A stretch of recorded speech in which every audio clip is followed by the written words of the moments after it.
In the 1700s, rum was famously used with the British Royal Navy, with its complex Caribbean flavours and warmth, making it one of the most treasured spirits today. In this documentary, we will take you through the journey of the rich history and the process of making rum itself.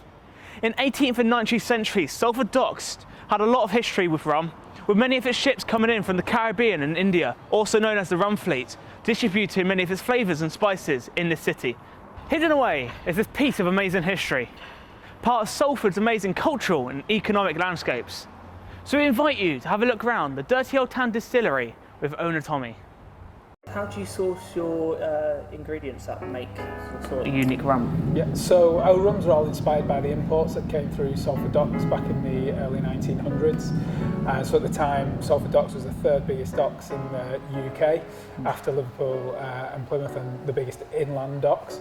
So we looked at the dock records and what was coming in at the time. You had the rums coming from the Caribbean, spices from around the world, and that's what inspired what goes into our products. In terms of sourcing today, we've got various sources. So the rum comes from a distillery called Diamond Distillery in Guyana, and then when we bring it here, we redistill it with all the spices that again come from all over the world. What makes the location unique? So I think Salford basically is what makes it unique. You know, there's a lot of history and heritage here around the docks. In terms of where the distillery is, we're in an old railway arch, as you can see.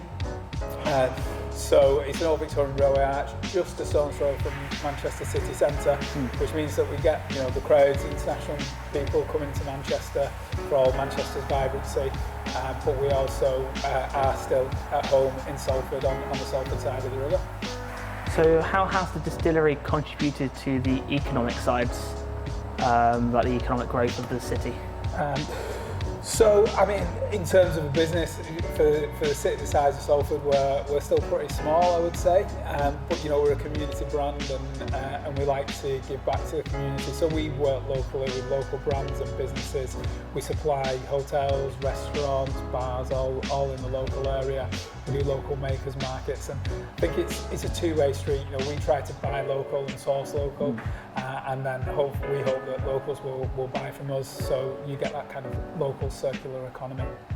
So are you able to sort of like describe the process of how you make your rum in a sort of sense? Of course. So we bring the rums in just like the rums that came from the Caribbean back in the early 1900s. So we take the rum and then we macerate it with the spices in our still, which we'll probably take a look at a little later on.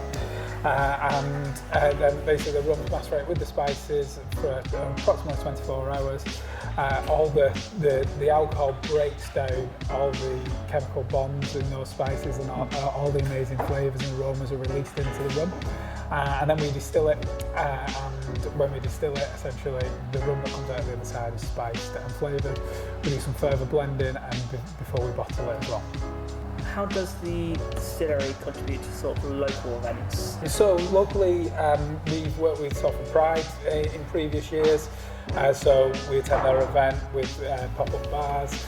We do a lot of local makers markets, so the Lowry quayside, there's a monthly makers market there that we attend.